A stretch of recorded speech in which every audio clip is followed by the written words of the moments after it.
Hello, this is Chef John from foodwishes.com with meringue bones and ghosts. That's right, not only are these little sweet treats easy to make, they're also incredibly scary. Mostly because of the sugar content, but even still, these simple confections would be perfect for your Halloween theme party. And speaking of scary, a lot of people are very intimidated working with meringues, which is kind of silly, because as I'm about to show you, it's actually very, very simple. So let's go ahead and get started, and for that we're going to need a couple egg whites, and of course you're going to need one of these balloon-style whisks, and of course we're going to use that to beat these egg whites up, but before we do, we're supposed to add a little pinch of cream of tartar. But I'm not going to, because who the heck has cream of tartar?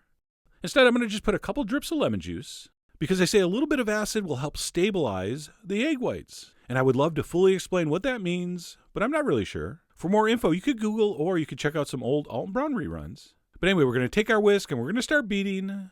And this is going to be a very simple, easy process. We're simply going to whisk these up, adding sugar as we go, until we have some beautiful, shiny, pipeable peaks. And we don't want to start mixing in the sugar too early here, okay? So we want to keep whisking and whisking until we have something that looks like this. And I'm not sure what the actual pastry chef term for this is, but I refer to it as the beer head stage. That's the point at which we can start adding our sugar little by little. So basically this is just add some sugar, whisk for half a minute, add a little more, whisk it in, add a little more, until all your sugar has been introduced. And by the way, I mentioned this is a very easy, simple technique, which is true if you use an electric mixer. If you do this by hand like I did, it actually takes a long time.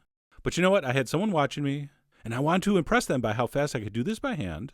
But of course, instead of commenting on how strong I was, all they could talk about was how much I was sweating. But anyway, the point is, if you have a mixer, use it.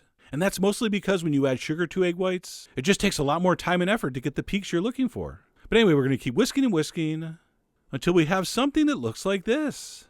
A beautiful shiny meringue that will hold a shape. All right, so you can see how this stuff is kind of piling up when it falls off the whisk and holds those nice sharp lines. That's exactly what we're looking for. And at that point, we're going to transfer this into a piping bag and make whatever shape you want. Today we're doing bones and mini ghosts. So I'm going to go ahead and start with the bones. And it had been quite a few years since I did this, so I was experimenting with different techniques. For this first one, I did the bone first, and then I added the joints on either end. So that worked okay, but for the second one, I decided to go with the joints first, and then make the bone, and then finish the joints on the other end. And the beauty of a project like this is don't worry too much about what it looks like now. When these are done and all piled up on a plate, they're going to look awesome. No one's going to say, hey, which exact bone is that? If you got a few bumps here and there, or a few points here and there, it's fine. You could just tell people those are demonic bone spurs, or the first signs of osteoporosis, or in this case, ghostioperosis. Oh yeah, even the puns are terrifying. But anyway, I'm going to pipe out a pan of bones, and we'll set those aside, while we use the rest of the meringue to make little ghosts, which are even easier than the bones because all you're going to do is pipe up a little swirl of meringue like this. And when those are cooked, they're going to look exactly like small ghosts, or at least what cartoonists in the early part of last century thought ghosts looked like. And as you can see, I'm using some extremely frightening backlighting. And speaking of shadows, if you're my age, do you remember that show Dark Shadows? Man, that was a creepy show. That show caused a lot of nightmares growing up, almost as many as Captain Kangaroo.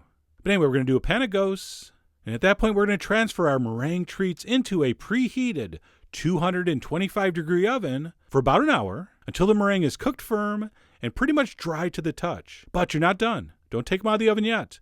Turn off the oven, close the door, and let them sit for another hour in the oven cooling. Okay, this way the meringue is going to get nice and dried out. It's going to stay nice and crispy. So I let mine cool down in the turned off oven for an hour, at which point we're ready to enjoy. So first things first, let me show you how to not take these off the pan. Because you might be thinking, hey, I can just pull these right off the pan. There's not going to be a problem. Let me just grab it, pull it up. I'm sure it will come up in one piece. And no, it broke. Did not see that coming. So don't do it that way. What you want to do is put your hand under the liner, under the sill pad or the parchment paper, and these things will pop right off. Now, of course, having said that, if you do break a couple, don't worry. It'll just make your finished presentation look that much more frightening. And at that point, they're ready to transfer onto some kind of plate or platter to be placed in front of your friends at your Halloween party so they can simulate eating the bones of a small mammal. I mean, come on, who's not going to enjoy that? So let me go in for a little taste. And unlike some of the things we make, there's no complexity here. This is just sweet and crunchy. I mean, really, these are mostly air, so they're very light but very delicious. And you know who would love these? Ghost dogs. But anyway, that's how you do the bones. And then for the ghosts, We could just serve these as is, but what I really like to do is take some melted chocolate and just use the end of a bamboo skewer to make a couple eyes on these things. That's going to make them look much more ghost-like. I mean, without the eyes, these do kind of look like something the ghost dog would leave behind. So I do recommend a couple dots of chocolate. But anyway, that's it. As you saw, a very simple, very easy recipe, and I think a lot of fun to make. In fact, this would be perfect to get the kids involved, especially if you don't have an electric mixer and you don't want to get stuck whisking those egg whites. Have the kids do it. It's good for them. It'll build character. But anyway, I really do hope you give these a try. Head over to foodwishes.com for all the ingredient amounts and more info as usual. And as always, enjoy.